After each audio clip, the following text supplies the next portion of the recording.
the bluebirds call and the sunbeams fall, and the daisies lure the soul to be pure. I'm sitting here in our honeysuckle gazebo in our backyard in Texas. The date is March 16th, so we are right in the beginning stages of spring. Our grass has really greened up.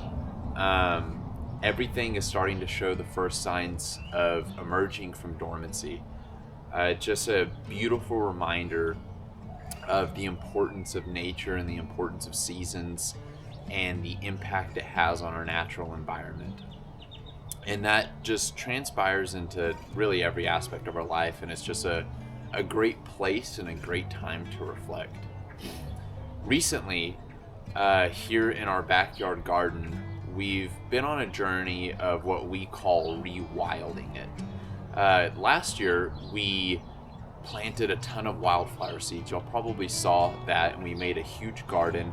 We have our honeysuckle gazebo, we have fruit trees, we have a wildlife pond.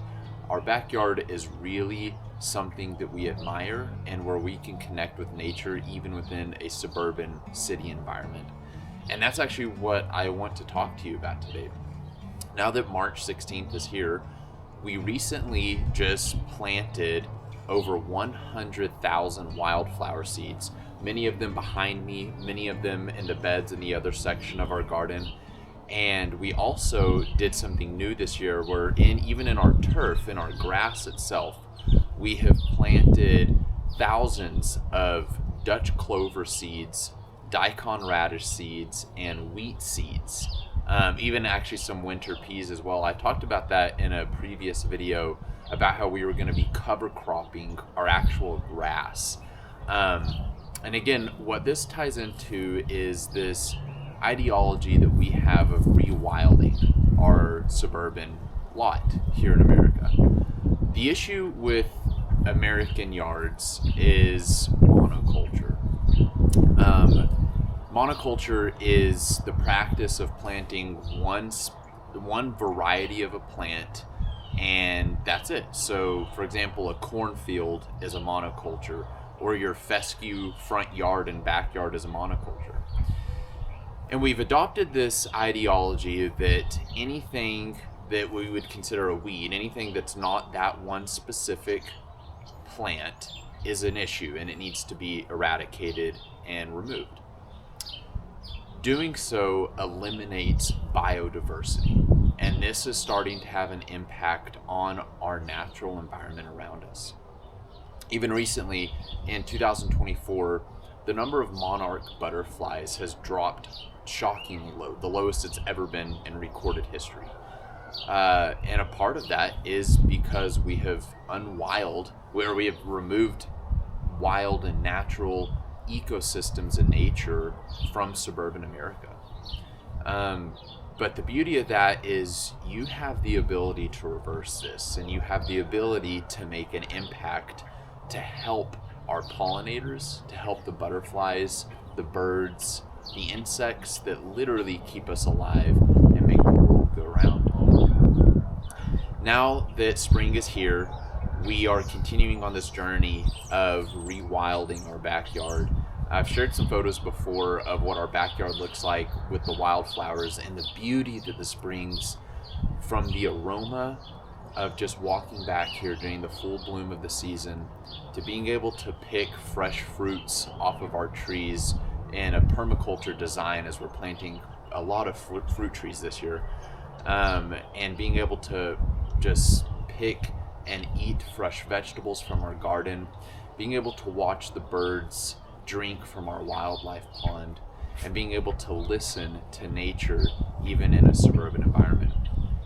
Here just in our local community, we've been able to make an impact by doing this.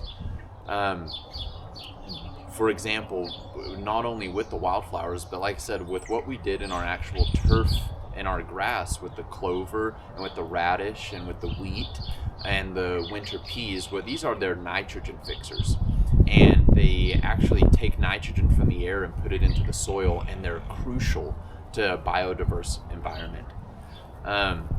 The issue also with monoculture with your yard is whenever you see your dandelion, you want to go and spray that weed. You have that inclination that you need to remove that, you need to eradicate it, that it's bad. Whenever in reality they're not. Nature doesn't work that way. Nature doesn't have people coming and removing plants that it is purposefully installing in it. And that's an ideology we need to get rid of. For example, just dandelions themselves are very good for pollinators, and if you have dandelions, that actually means you have healthy soil. They're not a bad plant, and you do need to keep them, and they are good for the bees and the pollinators, especially in the early spring. We're super excited about this year. We're super excited about the impact that we can have on our local environment as we continue to rewild and continue to be able to support our natural environment that supports us, because without it, we won't exist. And so we encourage everybody to follow along. We encourage you to do the same thing, and really focus on supporting your natural environment and building your own ecosystem, micro ecosystem in your suburban lot to support nature rather than go against it. Monocultures go against it. Focus on increasing your biodiversity. Spread out clover seed. Let the dandelions grow. Don't put chemicals on your yard anymore. Let leaves fall to the ground and leave the leaves. The leaves will biodegrade and create biomass in your soil, which will then create generations of nature and generations of organic matter to continue to support nature. We're super excited about this year. 2025 spring is here. The garden is going to be getting going soon. We're so thrilled with the impact that we're going to be able to make. So definitely tag along this year. It's going to be one to remember. We have a lot of really cool footage coming up as we continue to rewild America.